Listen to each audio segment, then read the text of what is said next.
Hello प्यारे बच्चों, देखिए आज 12th क्लास की फिजिक्स 8th चैप्टर और आज है बच्चों लेक्चर नंबर 3।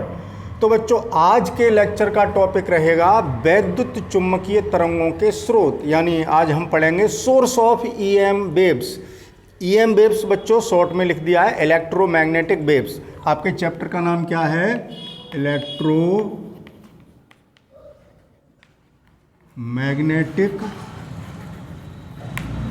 वेव्स। तो इन वेव्स को हमने संक्षेप में ईएम वेव लिख दिया है बच्चों। तो हम आगे संक्षेप में ही लिखा करेंगे जिससे थोड़ी समय की बचत होगी कि electromagnetic wave that is EM wave, ये कह दिया करेंगे। तो वैद्युत चुम्बकीय तरंगों के स्रोत क्या हैं? स्रोत का मतलब कैसे उत्पन्न होंगी, कौन उत्पन्न करेगा, इनको किसके द्वारा उत्पन्न किया जा सकता है या कैसे उत्पन्न किया जा सकता है, या हम ये कह सकते हैं कि हम ये पढ़ने जा रहे हैं कि how to produce electromagnetic waves. ठीक है, तो इनकी उत्पत्ति को सीखने जा रहे हैं बच्चों वैद्युत चुम्बकीय तरंगों को। तो बच्चों आप ध्यान देंगे कि इस चैप्टर की शुरुआत हमने मैक्सवेल से की थी। हमने जो भी बात बताई, मैक्सवेल का नाम सबसे पहले आया था इस चैप्टर में। तो बच्चों वैद्युत चुम्बकीय तरंगों के लिए, वैद्युत चुम्बकीय तरंगों को बताने वाले, इनकी भविष्यवाणी करने वाले उत्पन्न बहुत बाद में हुई हैं बच्चों, लेकिन इनकी भविष्यवाणी सबसे पहले सन 1865 में मैक्सवेल ने कर दी थी। मैक्सवेल ने सन 1865 में किसके आधार पर की थी बच्चों? अपनी मैक्सवेल्स इक्वेशंस के द्वारा। हमने पिछले लेक्चर में पढ़ी थी मैक्सवेल्स इक्वेशन। इन इक्वेशंस को आधार बनाकर ही सन 1865 में उन्होंने भविष्यवाणी कर दी थी कि विद्युत चुम्बकीय तरंगों का अस्तित्व है, यानी इस नेचर में विद्युत चुम्बकीय तरंगें पाई जाती हैं। लेकिन बच्चों उस समय विद्युत चुम्बकीय तरंगों को उत्पन्न करने का कोई एक्सपेरिमेंट नहीं हुआ था। ये विद्युत चुम्बकीय तरंगें कब उत्पादित की गई थोड़ी देर बाद बताएंगे, लेकिन अभी सबसे पहले हम सोर्स पढ़ने जा रहे हैं बच्चों। तो मैक्सवेल्स इक्वेशन के बिहाफ पर ही सन 1865 में मैक्सवेल ने ये बता दिया था कि विद्युत चुम्बकीय तरंगें होती हैं। अब बात आती है, लेकिन उन्होंने बच्चों विद्युत चुम्बकीय तरंगें किसी प्रयोग के माध्यम से उत्पन्न नहीं की थी। तो देखिए कितनी अच्छी भविष्यवाणी कर दी थी, मतलब क्या एक गजब के साइंटिस्ट थे। और सिर्फ किसको लेकर, किसकी गणितीय विवेचना करके उन इक्वेशंस को, मैक्सवेल्स इक्वेशन जो हैं, अब बच्चों कह तो रहा हूँ मैक्सवेल्स इक्वेशंस आप पीछे पढ़ भी चुके हैं पिछले लेक्चर में। हमने मैक्सवेल की, सॉरी बच्चों शोर हो रहा है, हमने मैक्सवेल की 4 इक्वेशंस पढ़ाई थी। तो वो 4 इक्वेशन, अब बच्चों हम कह तो इनको रहे हैं मैक्सवेल्स इक्वेशन, लेकिन आपने पिछले लेक्चर में भी देखा इनमें से एक भी इक्वेशन मैक्सवेल की नहीं है। लेकिन चूंकि उन्होंने ये जो कलेक्शन किया है भिन्न भिन्न साइंटिस्ट्स के फंडामेंटल इक्वेशंस को इकट्ठा करके जो कलेक्शन बनाया है, उसी को हमने मैक्सवेल्स इक्वेशन नाम दिया है। और ये एक गजब का कलेक्शन है इक्वेशंस का, और इसी इक्वेशंस के कलेक्शन से ही विद्युत चुम्बकीय तरंगें क्या होती हैं, विद्युत चुम्बकीय तरंगों के अस्तित्व का बोध हुआ था मैक्सवेल को, और उन्होंने भविष्यवाणी की थी कि विद्युत चुम्बकीय तरंगें होती हैं। तो एक बार हम पहले उन इक्वेशंस पर नज़र डालते हैं जो पिछले लेक्चर में पढ़ चुके हैं बच्चों। मैक्सवेल की फर्स्ट इक्वेशन क्या थी?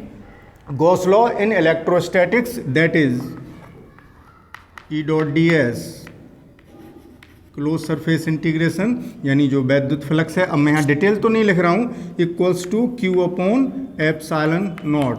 स्थिर वैद्युतिकी में जो गॉस की प्रमेय थी वो फर्स्ट इक्वेशन है। ये पिछले लेक्चर में हम सब डिस्कस कर चुके हैं। दूसरी इक्वेशन मैग्नेटिज्म में, यानी चुंबकत्व में जो गॉस की प्रमेय है, that is B dot D S equals to always 0। ये सेकंड इक्वेशन है। तीसरी equation E dot D L, Faraday का विद्युत चुम्बकीय प्रेरण का नियम, ई डॉट डी एल, यानी ये लाइन इंटीग्रेशन है, क्लोज पाथ के around E dot D L equals to कितना था बच्चों, minus D phi B over D T. चौथी इक्वेशन बच्चों एम्पियर सर्कुलर लॉ को मॉडिफाई करके दी गई थी। इसी इक्वेशन में मैक्सवेल ने अपने हाथ पैर चलाए थे बच्चों, इसी में प्रयास किया था, इसी में अपना दिमाग लगाया था, और बाकी की 3 इक्वेशंस अदर साइंटिस्ट के द्वारा ले ली गई थी। तो चौथी इक्वेशन क्या थी, एम्पियर के परपथीय नियम में उन्होंने थोड़ा सुधार कर दिया और वहीं उनका नाम आ गया एम्पियर मैक्सवेल्स इक्वेशन। बच्चों मैं ये नहीं कह रहा हूँ कि मैं इन्हें मैक्सवेल्स इक्वेशन नहीं मान रहा हूँ, मैक्सवेल्स इक्वेशन है, मैं कई बार कह चुका हूँ, लेकिन बच्चों हम ये भी तो बता रहे हैं कि ये गॉस लॉ है, यानी ये गॉस ने प्रमेय दी थी, ये भी गॉस ने प्रमेय दी थी, ये फैराडे ने नियम दिया था, ये चौथा लिख रहे हैं वो एम्पियर ने दिया था और मैक्सवेल ने उसमें थोड़ा संशोधन करके उसको मॉडिफाई किया और एम्पियर मैक्सवेल्स लॉ कहलाने लगा, और इन सब का कलेक्शन मैक्सवेल्स इक्वेशन कहलाने लगा। तो वो क्या थी बच्चों, B dot D L equals to mu naught bracket I C plus displacement current विस्थापन धारा, और जिसकी वैल्यू होती है epsilon D phi E over D T. तो इन इक्वेशंस की ही सहायता से मैक्सवेल ने यह भविष्यवाणी कर दी कि विद्युत चुम्बकीय तरंगें होती हैं। अभी बच्चों एक्सपेरिमेंटली देखी नहीं है किसी ने, भविष्यवाणी कर दी है बिना देखे ही, उन्हें कुछ पता ही नहीं है कि विद्युत चुम्बकीय तरंग क्या है, लेकिन कैसे उनके दिमाग में ये बात आई है वो सब क्लियर होगा जब हम विद्युत चुम्बकीय तरंगों के स्रोत पढ़ेंगे। तो अभी हमने केवल इतना बताया बच्चों, मैं बार बार उसी बात को कह रहा हूँ कि इन्हीं इक्वेशंस के विश्लेषण के द्वारा ही उनके दिमाग में थ्योरी आई थी, एक सिद्धांत आया कि विद्युत चुम्बकीय तरंगें होती हैं। ठीक, अब विद्युत चुम्बकीय तरंगें होती हैं तो स्रोत क्या है, अब स्रोत तक पहुंचने से पहले हम यहाँ पर 2 इक्वेशंस की बात करेंगे बच्चों। देखिए ये इक्वेशन ये बताती है, जो फैराडे का विद्युत चुम्बकीय प्रेरण का नियम है, कि परिवर्ती चुम्बकीय क्षेत्र से एक वैद्युत क्षेत्र उत्पन्न हो जाता है। जब हम ये कह सकते हैं इस इक्वेशन के बिहाफ पर, ये बात हमने कल भी डिस्कस की थी कि परिवर्ती चुम्बकीय क्षेत्र यानी समय के साथ किसको उत्पन्न करता है, परिवर्ती चुम्बकीय क्षेत्र बच्चों किसको उत्पन्न करेगा, परिवर्ती, यहां भी कह सकते हैं परिवर्ती, समय के साथ परिवर्ती वैद्युत क्षेत्र को।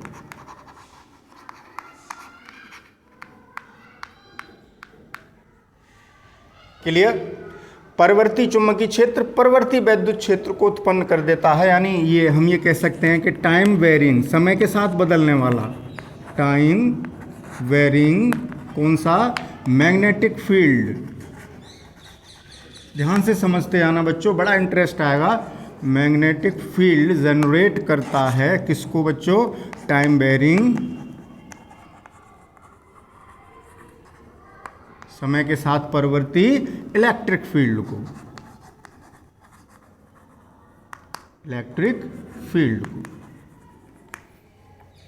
ठीक।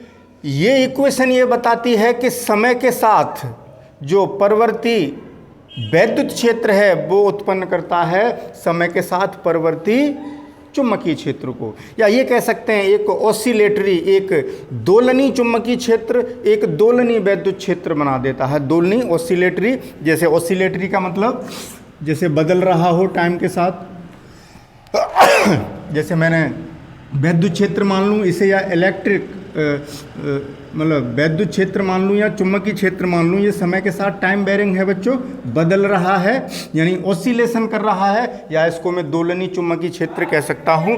तो ये भी कह सकता हूँ कि दोलनी चुम्बकीय क्षेत्र एक दोलनी वैद्युत क्षेत्र को उत्पन्न कर देता है।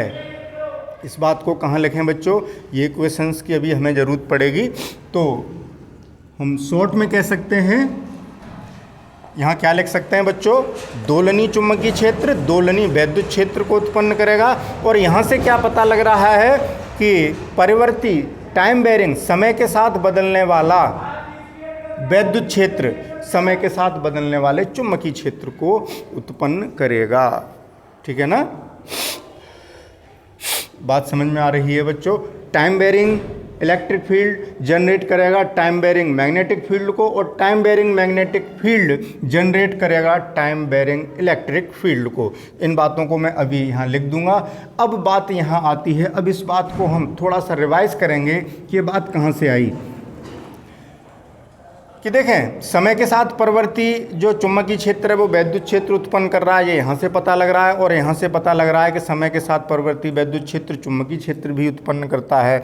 तो इन इक्वेशन से ये पता लग रहा है। और ये कॉन्सेप्ट कहाँ से आया, विस्थापन धारा से। ये समय के साथ परिवर्ती वैद्युत क्षेत्र चुंबकीय क्षेत्र उत्पन्न करता है, ये कॉन्सेप्ट कब आया था, जब हमने कैपेसिटर में फ्लो होने वाली करंट को देखा था, उस कॉन्सेप्ट को पढ़ा था फर्स्ट लेक्चर में कि डिस्प्लेसमेंट करंट क्या थी, विस्थापन धारा क्या थी।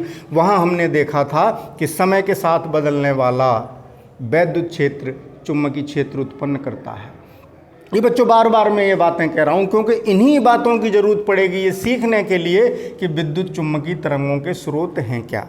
तो बच्चों पहले इसका एक स्क्रीनशॉट ले लें, फिर आगे चलेंगे, इस कॉन्सेप्ट को आगे बढ़ाएंगे।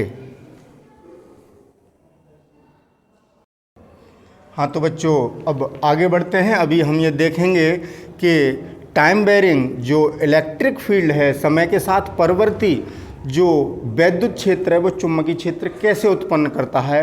हालांकि हम पिछले लेक्चर में फर्स्ट लेक्चर में विस्थापन धारा वाले चैप्टर में देख चुके हैं, लेकिन एक बार यहाँ फिर चर्चा कर लेते हैं। हमने वहाँ देखा था बच्चों, जब विस्थापन धारा का कॉन्सेप्ट पढ़ा था तो एक जैसे संधारित्र था, उसकी ये प्लेट्स हैं और हमने इसको बैटरी से कनेक्ट किया था।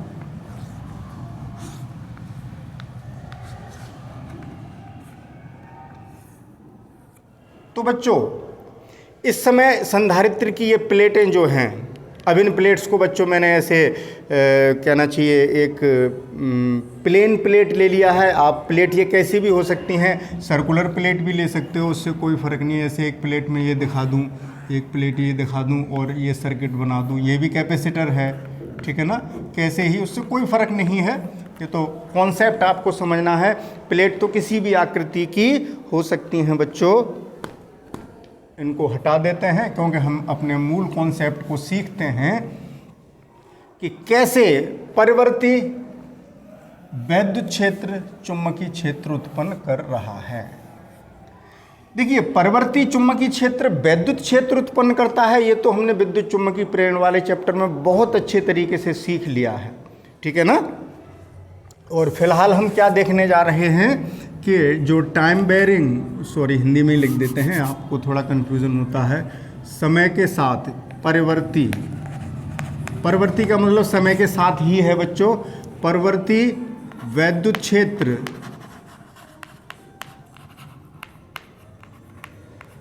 उत्पन्न कर रहा है चुंबकीय क्षेत्र को, ये सीख रहे हैं।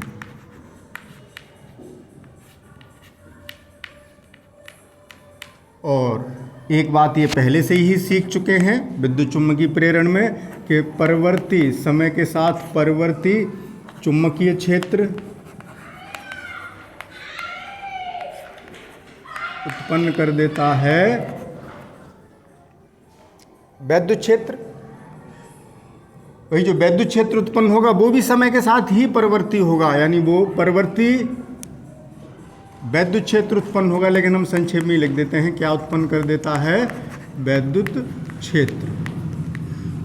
ये हम बार बार कह रहे हैं क्योंकि यहीं से बच्चों स्रोत के बारे में सीख पाएंगे। तो अब ध्यान से यहाँ सुनिए, ये हमने बैटरी कनेक्ट की, इस समय हमने की को प्रेस नहीं किया है, दबाया नहीं है, और ये कैपेसिटर हमारा डिस्चार्ज है। इसकी प्लेटों पर इस समय कोई आवेश नहीं है, जीरो आवेश है। तो यहाँ पर कोई पोटेंशियल डिफरेंस नहीं है बच्चों, कोई विभवांतर नहीं है, कोई वैद्युत क्षेत्र नहीं है।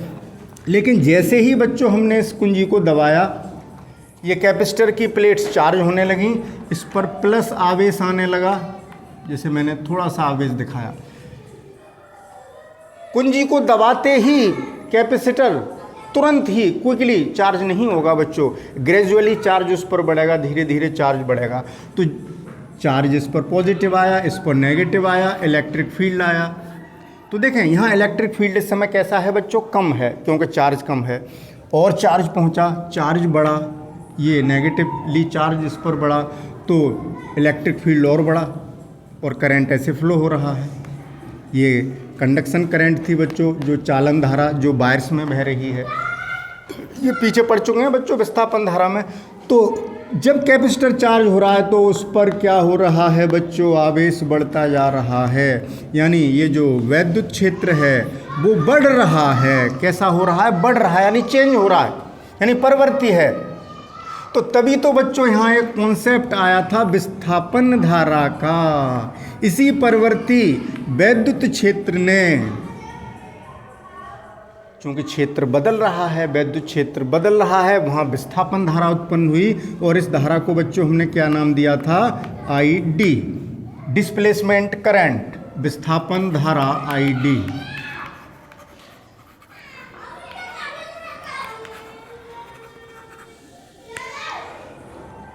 तो बच्चों यहाँ देखें वैद्युत क्षेत्र किधर है, इस दिशा में है बच्चों, वैद्युत क्षेत्र की दिशा यूं है।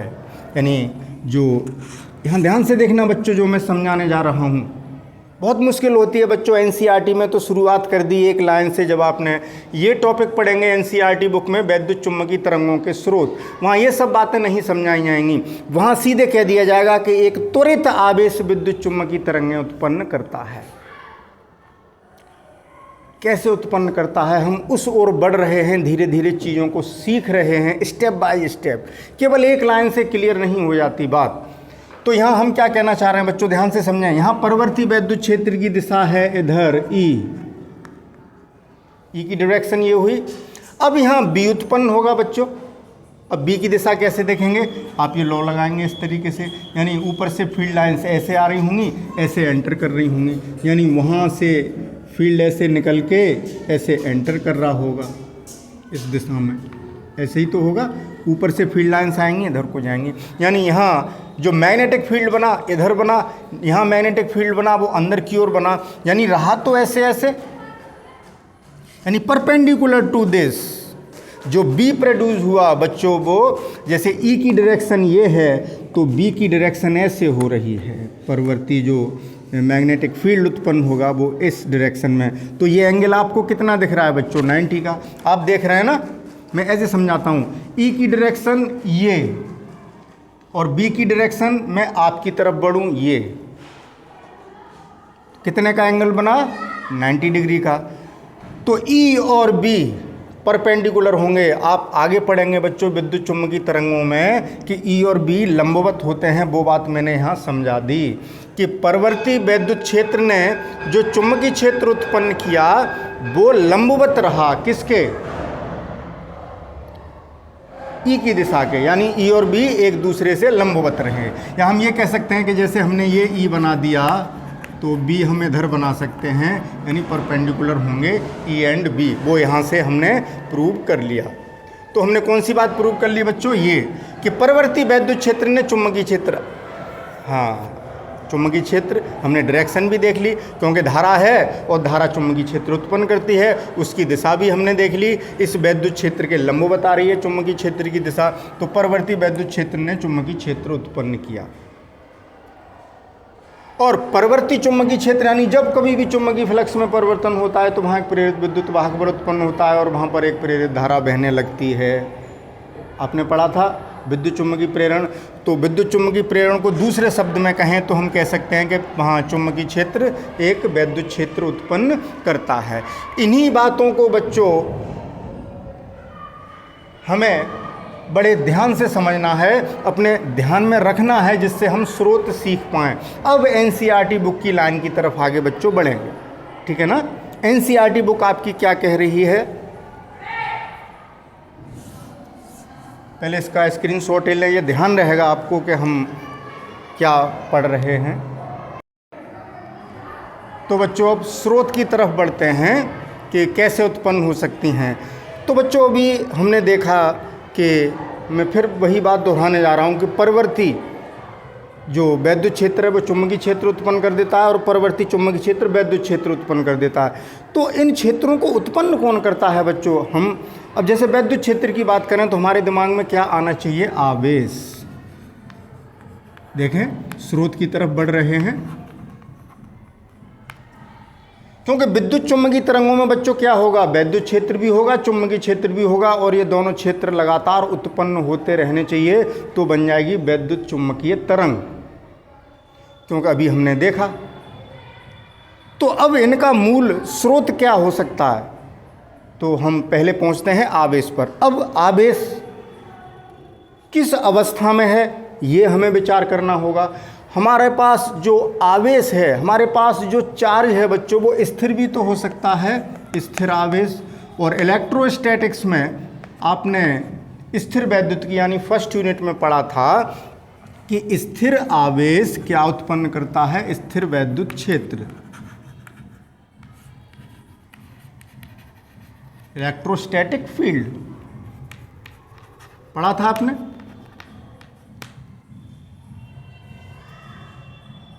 अगर हमारे पास आवेश स्थिर है तो वो स्थिर वैद्युत क्षेत्र परिवर्ती नहीं करेगा। हमें कैसा चाहिए बच्चों?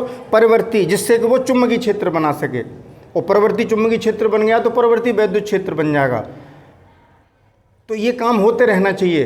परिवर्ती वैद्युत क्षेत्र परिवर्ती चुंबकीय क्षेत्र उत्पन्न करता रहे, या मैं संक्षेप में कहता चलता हूँ टाइम बेरिंग यानी समय के साथ बदलने वाला, कि दोलनी वैद्युत क्षेत्र दोलनी चुंबकीय क्षेत्र बना दे, तो दोलनी चुंबकीय क्षेत्र दोलनी वैद्युत क्षेत्र बना देगा, फिर दोलनी वैद्युत क्षेत्र दोलनी चुंबकीय क्षेत्र बना देगा, फिर दोलनी चुंबकीय क्षेत्र दोलनी वैद्युत क्षेत्र बना देगा। यही क्रिया आगे चलती रहेगी और वैद्युत चुंबकीय तरंग का उत्पत्ति हो जाएगी, वैद्युत चुंबकीय तरंग जनरेट हो जाएगी बच्चों। तो उसी बात की तरफ तो पहुंच रहे हैं। यहाँ हमारा काम नहीं चला, यानी हमने एक चार्ज तो लिया, जैसे प्लस क्यू चार्ज लिया, लेकिन इसका फील्ड स्थिर है बच्चों, बदल नहीं रहा, कांस्टेंट फील्ड है। ये आप पीछे पढ़ चुके हैं, ये आपने फील्ड लाइंस पढ़ी थी। तो कांस्टेंट, एक टाइम बेरिंग फील्ड नहीं बना, समय के साथ परिवर्ती वैद्युत क्षेत्र नहीं बना, यानी स्थिर आवेश इलेक्ट्रोमैग्नेटिक वेव उत्पन्न नहीं कर सकता, ईएम वेव्स को उत्पन्न नहीं कर सकता। कौन? एक स्थिर आवेश, क्योंकि इससे सिर्फ स्थिर वैद्युत क्षेत्र बनना है, टाइम बेरिंग वैद्युत क्षेत्र नहीं बनना। ठीक है ना। अब बात आती है कि आवेश अब गति में है, लेकिन एक समान गति से गति कर रहा है, यानी उसकी यूनिफॉर्म स्पीड है, एक समान गति से, यानी एक समान गति से गतिमान आवेश, एक समान गति करता हुआ आवेश।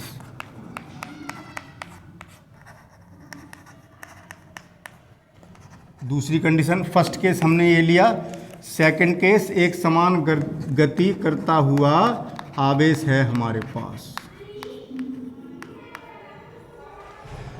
एक समान गति कर रहा है बच्चों, यानी कांस्टेंट वेलोसिटी से, यानी एक समान चाल से गति कर रहा है, यानी उसकी स्पीड कांस्टेंट है। तो वहाँ बच्चों क्या होगा? एक स्टेडी करंट होगी, धारा कांस्टेंट होगी, स्टेडी करंट होगी, धारा भी नियत होगी, और धारा चुंबकीय क्षेत्र उत्पन्न करती है, तो वहाँ चुंबकीय क्षेत्र उत्पन्न होगा। क्या उत्पन्न होगा बच्चों? चुंबकीय क्षेत्र।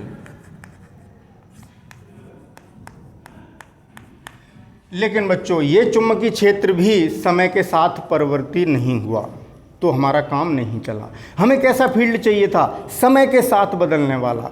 यहाँ भी हमें एक वैद्युत क्षेत्र मिला, यहाँ चुंबकीय क्षेत्र मिला, लेकिन ये दोनों ही क्षेत्र ऐसे हैं जो समय के साथ नहीं बदल रहे इन दोनों कंडीशंस में। तो यहाँ भी बच्चों इलेक्ट्रोमैग्नेटिक वेव नहीं बन सकती, ये भी सोर्स नहीं हो सकता इलेक्ट्रोमैग्नेटिक वेव का। अब बात करते हैं तीसरी कंडीशन पर, त्वरित आवेश। कैसा है बच्चों? त्वरित आवेश।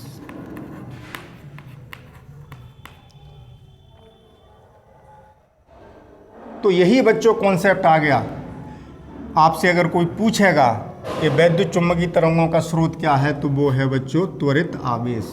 ये ईएम वेव्स को प्रोड्यूस करता है, विद्युत चुंबकीय तरंगों को उत्सर्जित करता है। कौन? त्वरित आवेश, या ऐसे कह लें दोलनीय आवेश, दोलन करता हुआ आवेश, ऑसिलेटिंग चार्ज, क्योंकि ये भी त्वरित आवेश का एक उदाहरण है।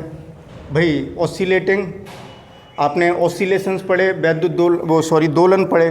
दोलन आपने जैसे दोलन गति में आपने देखा कि त्वरण होता है, तो दोलनीय आवेश भी त्वरित आवेश का उदाहरण है। तो ये भी क्या करेगा बच्चों?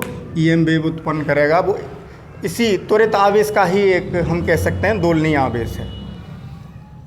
तो oscillating charge is the source of EM waves, विद्युत चुम्बकीय तरंगें, यानी ऑसिलेटिंग चार्ज। अब आप कहेंगे सर कैसे, कैसे मान लें? आंसर आपका ये आ गया कि एक त्वरित आवेश सदैव विद्युत चुम्बकीय तरंगों का उत्सर्जन करता है। तो बच्चों हमने कितने आसानी से कह दिया कि त्वरित आवेश या दोलन करता हुआ आवेश विद्युत चुम्बकीय तरंगें उत्पन्न करता है, विद्युत चुम्बकीय तरंगों का स्रोत है। लेकिन कैसे है, अब इसको समझना है। तो सबसे पहले हम बात करेंगे त्वरित आवेश की। त्वरित आवेश यानी एक्सीलरेटेड चार्ज या एक्सीलरेटिंग चार्ज कैसे उत्पन्न करता है, इस बात को समझने का प्रयास करते हैं बच्चों। देखिए, जब आवेश त्वरित है, इसका मतलब उसकी स्पीड बढ़ रही है, यानी स्पीड उसकी कांस्टेंट नहीं है, यानी जो आवेश के बहने की जो दर होगी वो बदल रही होगी, अर्थात धारा परिवर्तित हो रही होगी। त्वरित आवेश कैसी धारा उत्पन्न करेगा? परिवर्ती धारा।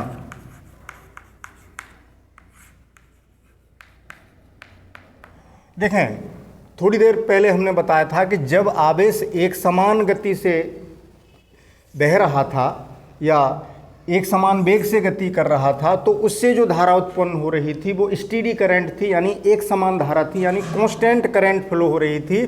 तो उससे कांस्टेंट मैग्नेटिक फील्ड उत्पन्न हो रहा था, टाइम बेरिंग मैग्नेटिक फील्ड उत्पन्न नहीं हुआ था। लेकिन त्वरित आवेश है तो धारा परिवर्ती होगी बच्चों, धारा का मान बदल रहा होगा।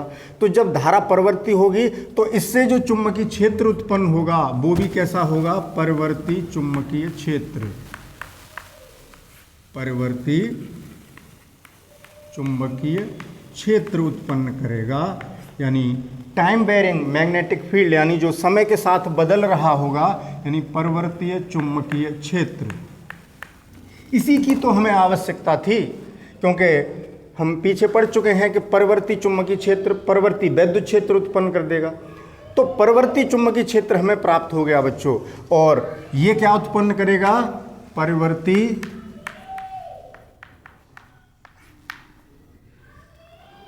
वैद्युत क्षेत्र।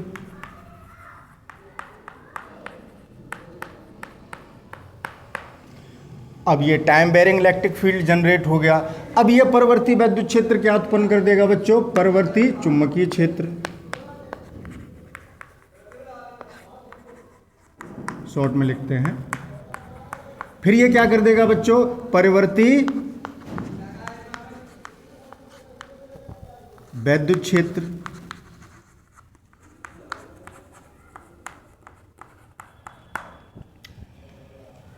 तो देखें, यही प्रोसेस चलती रहेगी और चुंबकीय क्षेत्र और वैद्युत क्षेत्र एक दूसरे को उत्पन्न करते रहेंगे और विद्युत चुंबकीय तरंग उत्पन्न हो जाएगी।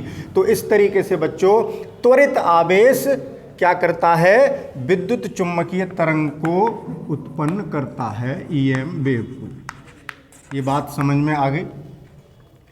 अब एक बात और सीखनी थी कि दोलनीय आवेश की बात की थी हमने, कि दोलन करता हुआ आवेश भी क्या करता है? विद्युत चुंबकीय तरंग को उत्पन्न करता है। ठीक है, तो किसकी बात हो रही है? दोलन करते हुए आवेश की। आपकी एनसीईआरटी बुक में लिखा हुआ है दोलन करता हुआ आवेश।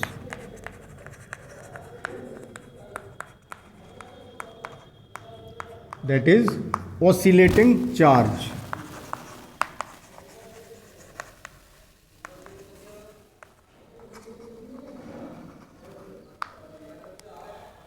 तो तो ये इसी का ही एक उदाहरण है बच्चों, त्वरित आवेश का ही, लेकिन यहाँ इसको दूसरे तरीके से समझेंगे कि दोलन करता हुआ आवेश ईएम वेव को कैसे उत्पन्न करता है। तो उससे पहले हमें ये पता होना चाहिए कि दोलन करता हुआ आवेश का क्या अर्थ है। देखें, यहाँ पर त्वरित आवेश था, यहाँ आवेश की स्पीड बढ़ रही थी या घट रही थी, चेंज हो रही थी। त्वरण कहाँ होता है बच्चों? वेग परिवर्तन हो, एक समान वेग से नहीं चल रहा था आवेश। लेकिन अब दोलन करते हुए आवेश की बात कर रहे हैं, तो यहाँ बात थोड़ी सी बदल गई, थोड़ा ध्यान से समझेंगे। यहाँ पर आवेश का मैग्नीट्यूड बदलेगा, उसका परिमाण बदल रहा होगा। धारा तो तब भी बदलेगी ना, हमें परवर्ती धारा चाहिए थी जो कि परवर्ती चुंबकीय क्षेत्र उत्पन्न करे, तो वो त्वरित आवेश से संभव था और दोलन करते हुए आवेश से भी संभव है। तो दोलन करता हुआ आवेश क्या है बच्चों? दोलन का मतलब आप जानते हैं, जब दोलन गति पढ़ते हैं तो एक ग्राफ पढ़ते हैं इस तरीके से, ऐसे दोलन होते हैं। यहाँ दोलन करते हुए आवेश का क्या अर्थ है कि आवेश क्या हो कि अपनी मैक्सिमम वैल्यू पर हो, फिर घट रहा हो, घटते घटते शून्य हो रहा हो, फिर बढ़ रहा हो, फिर घट रहा हो, फिर घटते घटते शून्य हो रहा हो, ये प्रोसेस चल रही हो, तो इसे कहेंगे दोलन करता हुआ आवेश। तो इस घटना से भी बच्चों एक वेरिएबल मैग्नेटिक फील्ड और वेरिएबल इलेक्ट्रिक फील्ड पैदा होंगे, क्योंकि आवेश बदल रहा है। दोनों में अंतर और दोनों का कॉन्सेप्ट ध्यान से समझ में आ जाना चाहिए बच्चों। त्वरित आवेश वाली बात समझ में आ गई। अब आप कहेंगे कि सर परवर्ती धारा ने परवर्ती चुंबकीय क्षेत्र उत्पन्न किया, आपने ये कह दिया, तो आपको पता है ना, according to Biot Savart law B proportional to I होता है। जब आई बदल रहा होगा, परवर्ती होगा, तो बी भी बदल रहा होगा बच्चों, इसीलिए मैंने लिखा है परवर्ती चुंबकीय क्षेत्र। अब ये परिवर्तन, अब परवर्ती चुंबकीय क्षेत्र लिखा, और अब मैं कह दूं कि दोलनी चुंबकीय क्षेत्र, ये दोलन करता हुआ आवेश कैसा क्षेत्र उत्पन्न करेगा? दोलनी वैद्युत क्षेत्र उत्पन्न करेगा। तो अब आप कहेंगे दोलनी में और त्वरित में या परवर्ती चुंबकीय क्षेत्र में क्या अंतर है? दोलनी में बच्चों क्या होगा कि एक निश्चित फ्रीक्वेंसी से चेंजिंग हो रही होगी, बदलाव कैसे भी हो सकता है, कोई चीज़ घट रही है, फिर बढ़ रही है, फिर घट रही है, फिर बढ़ रही है, आपने दोलन गति में पढ़ा था। तो ये जो प्रोसेस का रिपीटेशन हो रहा है, वो एक निश्चित समय अंतराल के बाद बदल रही हो, तो है तो ये भी बदल, तो ये भी रही है, परवर्ती तो ये भी है, लेकिन ये निश्चित समय अंतराल के साथ बदल रही है। कौन? चार्ज की वैल्यू। तो ये क्या कहलाएंगे? दोलन करता हुआ आवेश, यानी ऑसिलेटिंग चार्ज। अब ये ऐसा आपने कहाँ देखा है बच्चों? अब प्रश्न ये उठता है कि ऐसा कहाँ होता है। थोड़ा ध्यान करें कि दोलन करता हुआ आवेश का क्या अर्थ है बच्चों। ये जो कॉन्सेप्ट आया है ना, बिल्कुल वही बात यहाँ आने वाली है, क्योंकि मैं इसे हटाने जा रहा हूँ, तो पहले यहाँ समझा दूँ कि अब मैं परवर्ती की जगह दोलनी शब्द लिखूँगा कि दोलनी चुंबकीय क्षेत्र, दोलनीय वैद्युत क्षेत्र, दोलनी चुंबकीय क्षेत्र, दोलनी वैद्युत क्षेत्र। तो दोलनी भी परवर्ती हैं बच्चों, लेकिन एक निश्चित फ्रीक्वेंसी से जब चेंज हो रहे हैं तो उसको हम दोलनी शब्द कह देते हैं। तो यहाँ कंफ्यूज होने की कोई आवश्यकता नहीं है। तो अब बात आ रही है दोलन करता हुआ आवेश आपने कहाँ देखा है, कहाँ होता है दोलन आवेश का, ये सोचें जरा। नहीं ध्यान आ रहा आपको? हमने पिछले चैप्टर में बच्चों, यानी ऑल्टरनेटिंग करंट वाले चैप्टर में एलसी परपथ के वैद्युत दोलन पढ़ाए थे, या एलसी ऑसिलेशंस पढ़ाए थे। उस एलसी परपथ में, जिसको बच्चों हम टैंक परपथ भी बोलते हैं, या टैंक सर्किट, एलसी परपथ जो कि एल और सी समांतर क्रम में जुड़े होते हैं, बैटरी से एक बार संधारित्र को चार्ज कर लेते हैं। तो आपने पिछले चैप्टर में ये हमारा लेक्चर देखा होगा जिसमें हमने एलसी परपथ के वैद्युत दोलन पढ़ाए हैं। तो वहीं पर लौट के चलना पड़ेगा इस कॉन्सेप्ट को समझाने के लिए कि आवेश दोलन कैसे करता है, कहाँ करता है, इस बात को समझना है। तो पहले इस चीज़ का स्क्रीनशॉट लें, जिसमें आप ये सीख चुके हैं कि त्वरित आवेश किस तरीके से विद्युत चुम्बकीय तरंग उत्पन्न करेगा। अब आप कहेंगे कि सर इतना लिख देने से कैसे पता कि विद्युत चुम्बकीय तरंग उत्पन्न हो गई? इन दोनों का पहले कॉन्सेप्ट बता दें, फिर तरंग को भी चित्र बना करके समझाएंगे। थोड़ा सा धैर्य रखें। तो पहले इसका एक स्क्रीनशॉट लीजिए बच्चों। तो बच्चों अब पहुंचते हैं कि दोलन करता हुआ आवेश कहाँ हमने देखा, आपने पढ़ा एलसी परपथ में वैद्युत दोलन। तो उससे पहले हम एक बात करेंगे बच्चों, जब आवेश दोलन कर रहा है, आपने एक इक्वेशन पढ़ी थी सरल आवर्त गति दोलन वाले चैप्टर में 11th में, कि जो समीकरण होती है y बराबर जो पार्टिकल विस्थापन समीकरण, जो पार्टिकल सरलावर्त गति कर रहा है उसकी इक्वेशन y बराबर है sin ओमेगा टी, इस तरीके से पढ़ी। तो यहाँ जब चार्ज दोलन कर रहा है तो इस बेस पर हम चार्ज की इक्वेशन ऐसे लिख सकते हैं q बराबर Q not sine omega T, लिख सकते हैं बच्चों q बराबर Q not sine omega T. Q not हो गया मैक्सिमम वैल्यू यानी आयाम, यहाँ ये a आयाम था यानी महत्तम विस्थापन, यहाँ आवेश का महत्तम मान पीक वैल्यू एम्पलीट्यूड हो गया। तो इसी फॉर्म में ये इक्वेशन आ गई। तो इससे देखेंगे टाइम के रेस्पेक्ट में पीरियडिकली ये चार्ज बदलेगा, चार्ज बदलेगा समय के अनुसार, एक निश्चित समय अंतराल के बाद रिपीटेशन करेगा। साइन फंक्शन का आप ग्राफ बनाना जानते हैं बच्चों इस तरीके से। तो चार्ज इस तरीके से चेंज हो रहा होगा। जैसे t बराबर 0 रख दें तो साइन 0 क्यू 0 जीरो वैल्यू हो गई। इसका ग्राफ तो प्लॉट कर ही लेते हैं आप। तो देखें चार्ज बढ़ रहा है, मैक्सिमम हो गया, फिर घटने लगा, फिर विपरीत दिशा में बढ़ने लगा, मैक्सिमम हो गया, फिर घटने लगा, फिर इसी प्रोसेस को फिर रिपीट कर रहा है, यानी चार्ज ऑसिलेट हो रहा है बच्चों, चार्ज ऑसिलेट हो रहा है। यहाँ से आप देखेंगे t इक्वल्स टू 0 पर 0 वैल्यू, और t इक्वल्स टू अगर हम रख दें t/4 तो वैल्यू मैक्सिमम आएगी। t/2 पर बच्चों फिर 0 हो जाएगी, यहाँ आप रख के देख सकते हैं, और t बराबर 2π/ω रख के आप वैल्यू निकाल सकते हैं। और 3t/4 पर विपरीत दिशा में मैक्सिमम हो गया चार्ज, और एक पीरियड यानी t पर t रखेंगे स्मॉल t की जगह तो इतनी वैल्यू मिलेगी। ये मुझे समझाने की ज़रूरत नहीं है, इतना आपको आता है कि ग्राफ कैसे खींचता है, इस फंक्शन का ग्राफ कैसे खींचेंगे। ये वैल्यू बच्चों क्यू नॉट हो गई, मैक्सिमम वैल्यू क्यू नॉट हो गई है। अब देखें इसी तरीके से समझ सकते हैं कि ये ऑसिलेटिंग चार्ज है, तो इससे जो करंट उत्पन्न हो रही होगी वो भी बच्चों कैसी होगी, चेंज हो रही होगी। तो जैसे ये हमने ग्राफ खींचा चार्ज का, इससे अगर करंट निकालोगे I इक्वल्स टू dq/dt करेंगे, dq/dt तो कितना मिलेगा, dq0/dt यानी वो I0 हो जाएगा, लिख दूँ I0 मिलेगा। और साइन ओमेगा टी है तो साइन ओमेगा टी का cos omega T into omega और आएगा कॉस ओमेगा टी। इस तरीके से कुछ इस तरीके से वैल्यू आएगी आई की।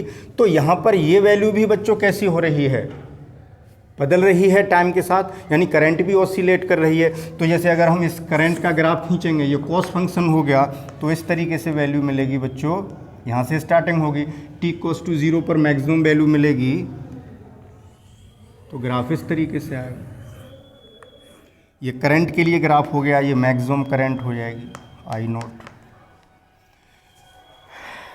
बात समझ रहे होंगे, ये बात आपकी समझ में आ रही होगी बच्चों कि किस तरीके से चार्ज के ऑसिलेट होने से करंट भी ऑसिलेट हुई है बच्चों, करंट भी मैक्सिमम हो रही है, तो ये करंट के दोलन हो गए, ठीक है। और जब करंट बदल रही है तो इससे जो मैग्नेटिक फील्ड उत्पन्न होगा वो भी परिवर्ती होगा, लेकिन दोलनी होगा। परिवर्ती भी है, बदल रहा है ना बच्चों, करंट बदल रहा है, देखिए करंट लगातार बदल रहा है, मैक्सिमम फिर 0, फिर मैक्सिमम अपोजिट डायरेक्शन में फिर 0, फिर मैक्सिमम फिर 0, फिर वही प्रोसेस चलने लगी। तो करंट परिवर्ती है यहाँ पर भी, लेकिन एक निश्चित समय अंतराल के बाद अपने वैल्यूज़ को उसी तरीके से रिपीट कर रही है, यानी दोलन कर रही है, इसीलिए परिवर्ती शब्द की जगह हमने दोलनी शब्द प्रयुक्त कर लिया है। तो दोलनी क्या उत्पन्न होगा, चुंबकीय क्षेत्र, फिर वही बात आ जाएगी, दोलनी चुंबकीय क्षेत्र उत्पन्न हुआ।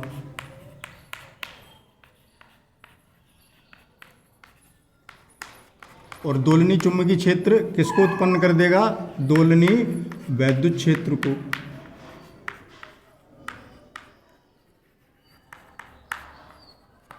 वैद्युत क्षेत्र को, फिर ये दोलनी वैद्युत क्षेत्र दोलनी चुंबकीय क्षेत्र को।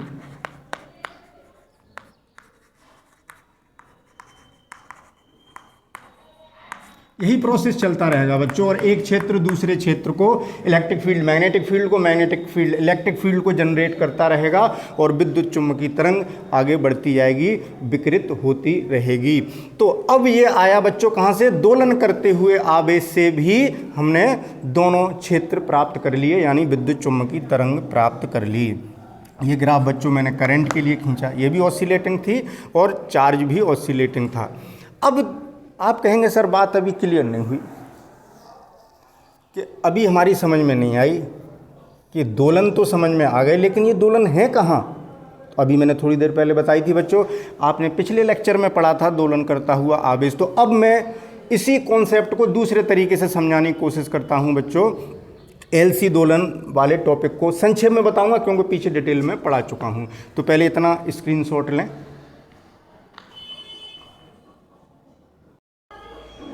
तो बच्चों आपकी बुक्स में एक लाइन और कहीं कहीं लिखी मिल जाएगी आपको, उसको भी सुन लें तब आगे बढ़ेंगे।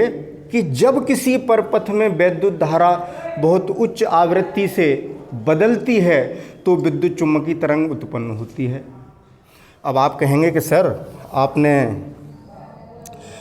त्वरित आवेश से बताया कि विद्युत चुम्बकीय तरंगों का स्रोत है, दोलन करता हुआ आवेश भी विद्युत चुम्बकीय तरंगों का स्रोत है। अब आप ये बात क्या कह रहे हैं कि जब किसी परपथ में धारा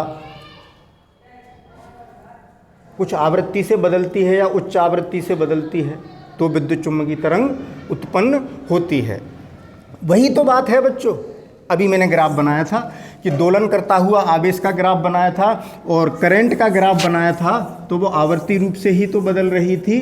तो उसी परपथ की तो बात हो रही है, कंफ्यूज होने की ज़रूरत नहीं है।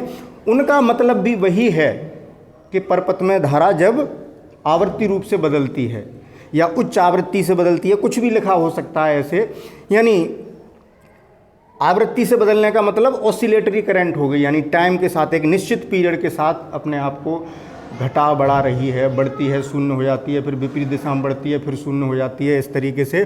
तो यही बात है, अलग नहीं है, शब्दों का फेर है, तो कंफ्यूज होने की ज़रूरत नहीं है। कुल मिला के बात यही आ जाती है कि दोलन करते हुए आवेश से ईएम वेव प्रोड्यूस होती है। तो एक तो अभी मैंने संक्षेप में बात बताई। अब मैं ये बताना चाह रहा हूँ कि उस परपथ की बात करना चाह रहा हूँ जिसमें धारा आवर्ती रूप से बदल रही है।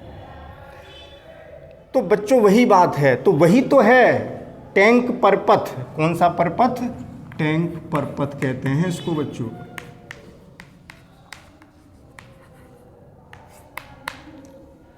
इसमें क्या किया जाता है, एल-सी परपथ के वैद्युत दोलन पड़े थे, फिर वहीं पहुंच रहे हैं। ये कैपेसिटर था और मान लीजिए इस कैपेसिटर को हमने फुली चार्ज कर लिया है, कंप्लीटली चार्ज।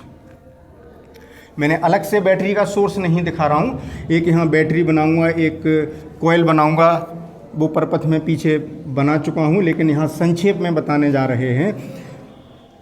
आप जब एलसी परपथ के वैद्युत दोलन पढ़ेंगे तब मैंने वहाँ एक परपथ बनाया है जिसमें ये दिखाया जाता है कि पहले संधारित्र को चार्ज कर लिया जाता है, पूर्ण रूप से आवेशित कर लिया जाता है, फिर उसका संबंध किससे किया जाता है, इंडक्टर से, कॉइल से। तो ये एल हो गया बच्चों और ये सी हो गया, ये एल हो गया। क्लियर? या मैं सी यहाँ लिख देता हूँ। तो यही तो परपथ है जिसमें आवेश वैद्युत दोलन करता है। इसी परपथ में धारा आवर्ती रूप से बदलती है, कुछ आवृत्ति के साथ बदलती है। इसी परपथ की बात हो रही है, एलसी परपथ के वैद्युत दोलन। तो यहाँ मैं संक्षेप में बताऊंगा बच्चों, ज़्यादा चर्चा नहीं करेंगे। अब मैंने यहाँ पूरा डिटेल फिगर नहीं बनाया, केवल इनके चार्जिंग डिस्चार्जिंग को समझाऊंगा कि दोलन कैसे हो रहे हैं। वैसे मैं पीछे समझा चुका हूँ, लेकिन फिर भी टॉपिक चल रहा है तो अधूरा नहीं छोड़ेंगे। तो देखें, ये संधारित्र फुली चार्ज है, यानी इस पर मैक्सिमम चार्ज है, और उस मैक्सिमम चार्ज को जैसे Q0 है, Q0 मीन्स मैक्सिमम वैल्यू है। ये नेगेटिवली चार्ज प्लेट है जो -Q0 है, ये +Q0 है। इस समय मैक्सिमम चार्ज है बच्चों, ये फुली चार्ज है। इस समय इस सर्किट में जो ऊर्जा है वो यही है, और किस रूप में, वैद्युत ऊर्जा के रूप में वैद्युत क्षेत्र में संचित है।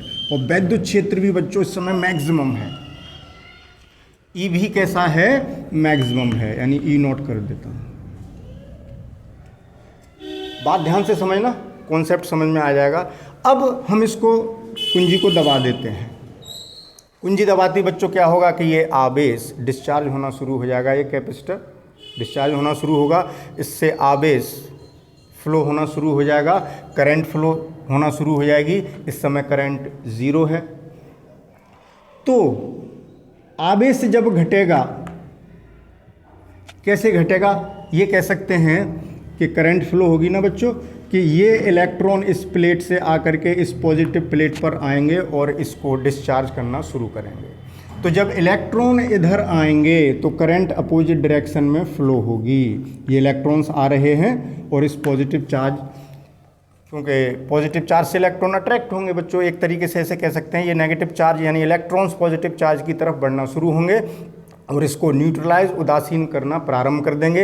ये चार्ज धीरे धीरे घटेगा बच्चों। जैसे मैं एक सर्किट और बनाता हूँ, सेकंड पोजीशन इसकी,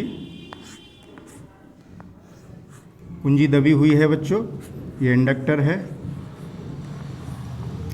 चार्ज घट रहा है। अब मैंने थोड़ा सा चार्ज दिखाया बच्चों, ठीक है, फील्ड भी कम हो गया, चार्ज घटता जा रहा है, डिस्चार्ज होता जा रहा है कैपेसिटर। यहाँ धारा 0 है और यहाँ धारा बढ़ती जा रही है, करंट बढ़ता जा रहा है।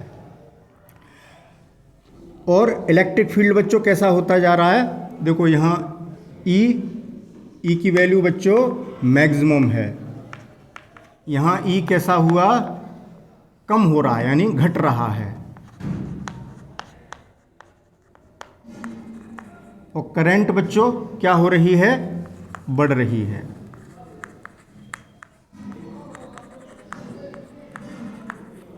करंट बढ़ती जा रही है, विद्युत क्षेत्र कम होता जा रहा है, आवेश भी कम होता जा रहा है। आवेश के भी तो दोलन समझने हैं। यहाँ आवेश मैक्सिमम था, यहाँ क्यू था मैक्सिमम, यानी ये मैक्सिमम वैल्यू है, यहाँ क्यू कम हो रहा है।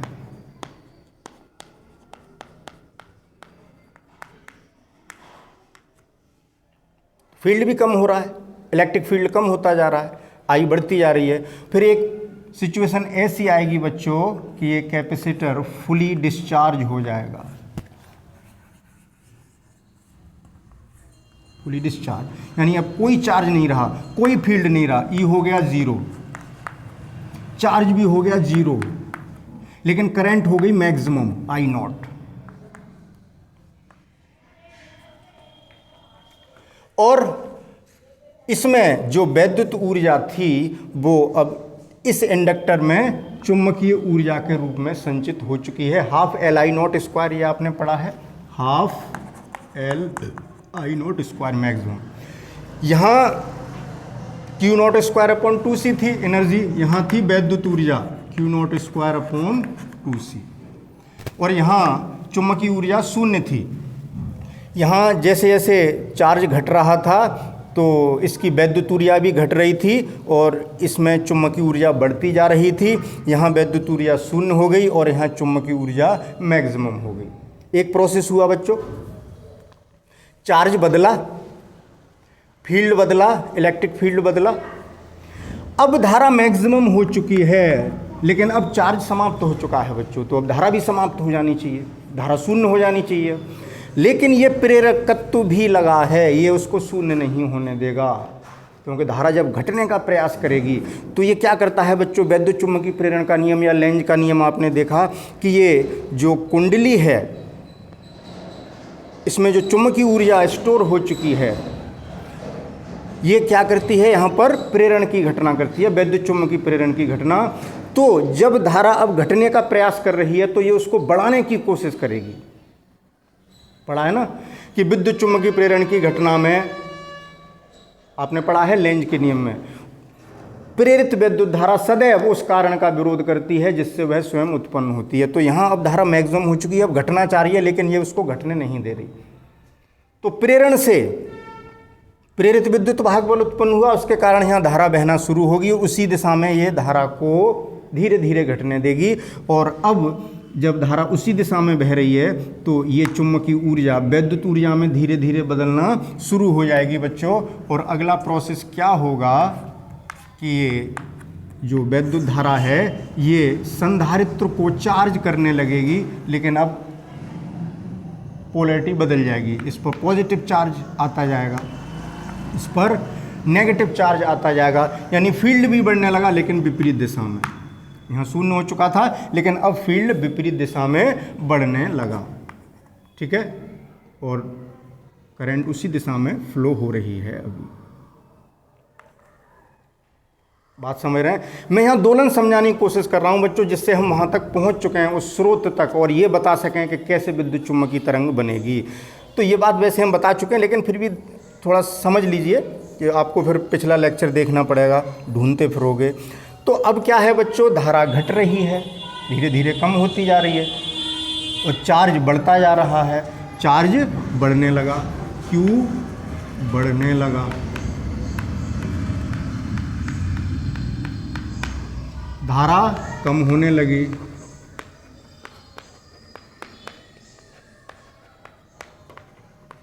इलेक्ट्रिक फील्ड जो E है वो बढ़ने लगा, लेकिन विपरीत दिशा में बच्चों। अब क्या होगा, धीरे धीरे बढ़ता जा रहा है, धीरे धीरे बढ़ता जा रहा है। अब ये फुली चार्ज हो जाएगा, फुली चार्ज, कैपेसिटर पूर्ण रूप से चार्ज हो गया और वैद्युत क्षेत्र भी मैक्सिमम हो गया, चार्ज भी बहुत बढ़ गया, चार्ज मैक्सिमम हो गया, Q नॉट वैल्यू पहुंच गई और धारा कितनी हो गई बच्चों, शून्य। आई फिर शून्य हो गई और E मैक्सिमम हो गया, E नॉट हो गया, मैक्सिमम वैल्यू तक पहुंच गया। अब ये प्रोसेस, सॉरी प्रेरकत्व तो लगाना रह गया बच्चों। अब क्या होगा, अब ये फिर डिस्चार्ज होना शुरू हो जाएगा। अब क्या हो चुका है बच्चों, ये सारी चुंबकीय ऊर्जा वैद्युत क्षेत्र में वैद्युत ऊर्जा के रूप में फिर संचित हो चुकी है। अब करंट फिर फ्लो होगी, लेकिन अब अपोजिट डायरेक्शन में। अब अपोजिट डायरेक्शन में फिर यही क्रिया होगी बच्चों, ये संधारित्र डिस्चार्ज होगा, Q का मान फिर कम होने लगेगा, धारा फिर बढ़ने लगेगी, लेकिन अब विपरीत दिशा में। अब अभी धारा ऐसे बह रही थी, अब इस दिशा में। चार्ज की पोलैरिटी भी तो बदल गई। तो यहाँ आपने देखा ये वैद्युत दोलन हो रहे हैं, इनको क्या कहते हैं, वैद्युत दोलन। तो कुल मिला के ये है बच्चों कि अगर मैं ग्राफ प्लॉट करूँ जैसे E का, तो क्या होता है कि E जो है बढ़ता है। यहाँ से शुरुआत करें तो मैक्सिमम है, यहाँ से शुरुआत करें तो जीरो से शुरुआत कर सकते हैं कि जीरो है, फिर बढ़ रहा है, फिर मैक्सिमम हो गया है। कैसे कर सकते हैं, यानी इस प्रोसेस को अगर ग्राफ में बांधें तो इस तरीके से आएगा। वैद्युत क्षेत्र जैसे यहाँ से देखें तो वैद्युत क्षेत्र मैक्सिमम में, फिर घट रहा है, फिर विपरीत दिशा में बढ़ रहा है, मैक्सिमम हो गया, फिर घटने लगेगा, फिर ये डिस्चार्ज होने लगेगा, समझना। अब ये चार्ज, अब मैं अगला प्रोसेस बनाऊं बच्चों तो क्या होगा कि फिर चार्ज कम होगा। देखिए ऐसे बना देता हूँ एक साइकिल और, पॉजिटिव पॉजिटिव कम कर दिया मैंने, यहाँ नेगेटिव नेगेटिव। करंट अब ऐसे फ्लो हो रही है, चार्ज घट रहा है, इलेक्ट्रिक फील्ड भी घट रहा है, ठीक है ना। फिर क्या होगा, फिर जीरो हो जाएगा चार्ज, इलेक्ट्रिक फील्ड भी जीरो हो जाएगा। फिर ये इसी तरीके से फिर चार्ज हो जाएगा, क्योंकि ये प्रेरकत्व तो फिर उसको चार्ज करेगा, ठीक है ना। तो इसी तरीके से तो प्रोसेस होगी। तो इलेक्ट्रिक फील्ड को देखें या चार्ज को देखें, इसी प्रकार के ग्राफ आते हैं, यही वैद्युत दोलन हैं बच्चों। तो यहाँ आपने देखा, मैं एक चीज़ दिखाना चाह रहा हूँ कि देखें क्षेत्र बदल रहा है, मैक्सिमम है, घटा, जीरो हुआ, विपरीत दिशा में बढ़ना शुरू हुआ, मैक्सिमम हुआ, फिर घटने लगा, फिर शून्य हो जाएगा, फिर विपरीत दिशा में बढ़ना शुरू हो जाएगा। तो यही तो प्रोसेस आएगी किसकी, वैद्युत क्षेत्र की। यानी वैद्युत क्षेत्र भी यहाँ पर दोलनीय वैद्युत क्षेत्र है। तो इसी से बच्चों हम समझेंगे कि विद्युत चुम्बकीय तरंग कैसे उत्पन्न हुई। दोनों क्षेत्र उत्पन्न हो गए कैसे, जब यहाँ दोलनीय वैद्युत क्षेत्र है तो यहाँ चुम्बकीय क्षेत्र भी तो दोलनीय हो रहा है। देखिए वैद्युत ऊर्जा चुम्बकीय ऊर्जा में बदलती है और चुम्बकीय ऊर्जा वैद्युत ऊर्जा में बदलती है। तो दोलन चुम्बकीय क्षेत्र में भी हो रहे हैं और दोलन वैद्युत क्षेत्र में भी हो रहे हैं।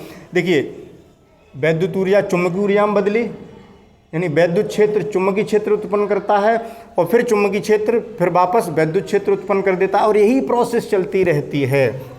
तो देखें अब मैंने एक बात बताई थी बच्चों पिछले लेक्चर में, पिछले लेक्चर में नहीं, अभी थोड़ी देर पहले इसी लेक्चर में हमने शुरुआत में ही बताया था कि जब डिस्प्लेसमेंट करंट वाले टॉपिक में कि जो परिवर्ती वैद्युत क्षेत्र है वो जो चुंबकीय क्षेत्र उत्पन्न करता है वो लंबवत दिशा में उत्पन्न करता है। बच्चों आपको ध्यान है कैसे उत्पन्न करता है?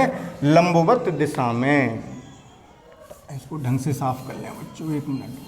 लंबवत दिशा में उत्पन्न करता है। तो अभी हमने देखा, अब मैंने हटा दिया है, लेकिन आपको इतना ध्यान है कि जब वैद्युत आवेश दोलन कर रहा था तो वैद्युत धारा भी दोलन कर रही थी, वैद्युत क्षेत्र भी दोलन कर रहा था, चुंबकीय क्षेत्र भी दोलन कर रहा था।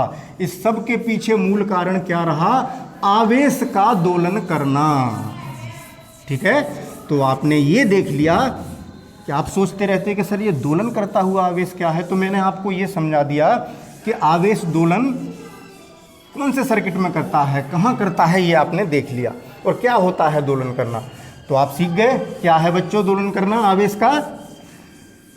आवेश का घटना, शून्य हो जाना, बढ़ना, फिर मैक्सिमम हो जाना, फिर घटना शुरू हो जाना, यही प्रोसेस चलती रहना आवेश का दोलन करना है।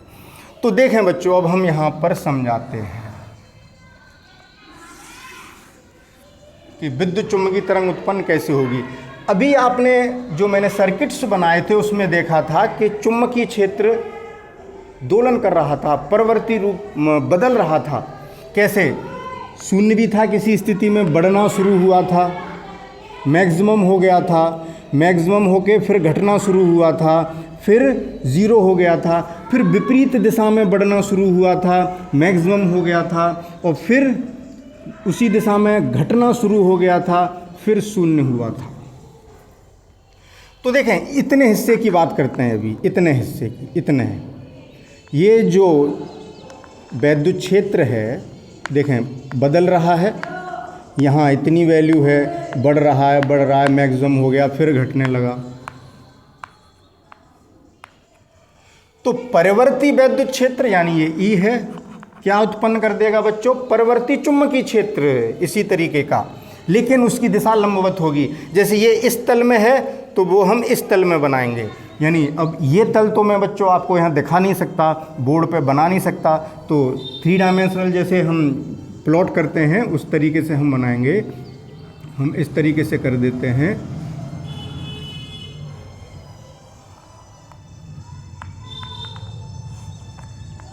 तो ये भी परिवर्ती चुंबकीय क्षेत्र उत्पन्न हो गया बच्चों, लेकिन ये लंबवत दिशा में है। ये ऐसे ऐसे है तो ये ऐसे ऐसे है। आप ऐसे समझ सकते हैं इस तरीके से, अगर ये वैद्युत क्षेत्र का तल है तो चुंबकीय क्षेत्र का तल ये है बच्चों। ये वाइब्रेशन ऐसे हैं, यहाँ वाइब्रेशन ऐसे है, परपेंडिकुलर होगा, ये पीछे बता चुके हैं। तो ई ने बी जनरेट कर दिया। अब ये बी क्या जनरेट करेगा बच्चों? ये परिवर्ती चुंबकीय क्षेत्र, वो परिवर्ती चुंबकीय क्षेत्र परिवर्ती वैद्युत क्षेत्र उत्पन्न कर देगा। ये परिवर्ती वैद्युत क्षेत्र ये उत्पन्न हो गया। अब ये परिवर्ती वैद्युत क्षेत्र क्या उत्पन्न कर देगा? परिवर्ती चुंबकीय क्षेत्र, यानी ये हो गया, लेकिन लंबवत दिशा होगी।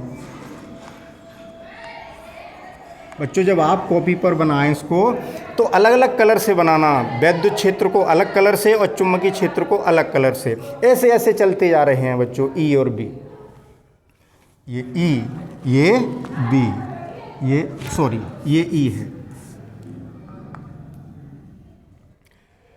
ये हुआ। यही प्रोसेस चलती रहेगी बच्चों। ये परिवर्ती चुंबकीय क्षेत्र उत्पन्न हुआ, ये परिवर्ती चुंबकीय क्षेत्र क्या करेगा बच्चों? परिवर्ती वैद्युत क्षेत्र उत्पन्न कर देगा। ये देखिए परिवर्ती है, वैल्यू अलग अलग जगह अलग अलग है। जैसे इस पॉइंट पर ये वैल्यू है, इस पॉइंट पर ये वैल्यू है, चेंज हो रहा है दोलन करता हुआ। अब ये परिवर्ती वैद्युत क्षेत्र ई, लिखते चलते हैं, ये ई है, ये बी है, ये ई है। अब ये परिवर्ती वैद्युत क्षेत्र क्या उत्पन्न करेगा बच्चों? परिवर्ती चुंबकीय क्षेत्र, दैट इज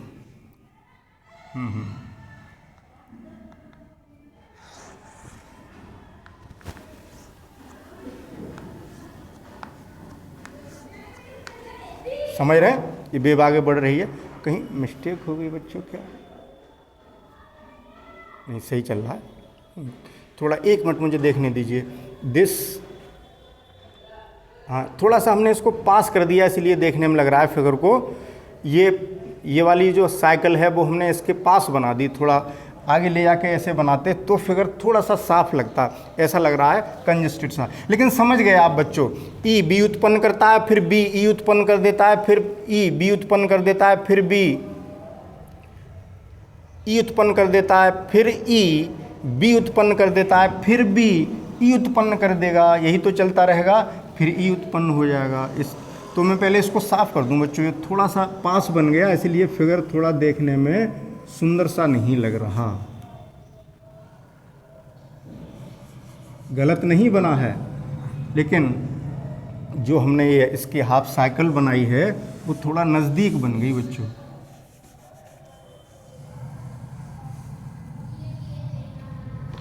तो इसी तरीके से ये प्रोसेस चलती जाएगी। ई बी को बनाएगा, बी ई को बनाएगा, फिर ई बी को बनाएगा, फिर बी ई को बनाएगा, यही चलता रहेगा बच्चों। अब ज़्यादा दूर हो गए क्या? ये हमने थोड़ा ज़्यादा वैसा कर दिया है, चलो रहने दो। अब समझ गए आप, यही प्रोसेस आगे बढ़ती चली जाएगी। ये ई, फिर ये ई क्या कर देगा बच्चों? बी को बनाएगा, ठीक है ना। तो देखें जैसे ई ये जा रहा है दिस और बी जा रहा है दिस, उस तल में, ठीक है।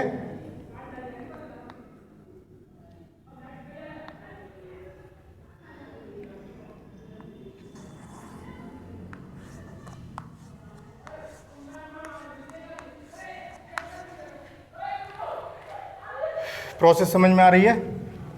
अब ऐसे ही ये विद्युत चुम्बकीय तरंग इस दिशा में संचरित होने लगी बच्चों, ठीक, क्लियर। तो आप इस फिगर को अच्छी तरीके से बनाएंगे। यानी ई अगर हमने इधर लिया है बच्चों तो तरंग संचरण इस दिशा में हो रहा है, या यहाँ लिखता हूँ मैं, जैसे मैंने ई ये लिया है तो हमारा बी इसके परपेंडिकुलर है और तरंग संचरण इन दोनों के लंबवत है। ये तरंग संचरण है, यानी तरंग इस दिशा में चल रही है,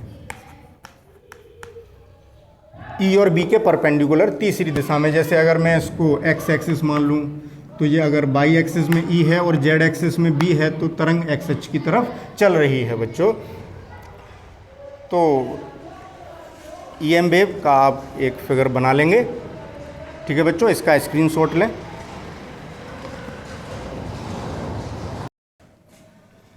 तो बच्चों आज का लेक्चर काफ़ी लेंदी हो चुका। आज के लेक्चर में बच्चों हमने केवल एक बात सीखी कि विद्युत चुम्बकीय तरंगों का स्रोत क्या है बच्चों?